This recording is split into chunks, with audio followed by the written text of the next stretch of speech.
How to create multiple contact lists on iPhone. To get started, first of all go ahead and open up the phone application on your phone. This is your iPhone keypad. On this page, go to the bottom panel and tap on Contacts in the middle. You can find all your contacts over here. Here, go to Lists at the top left corner. You can view all your contact lists over here.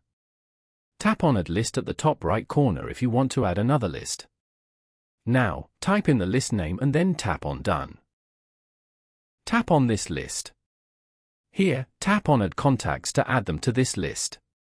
Search for or select contacts from here and then tap on Done. You have now successfully created a list in your contacts.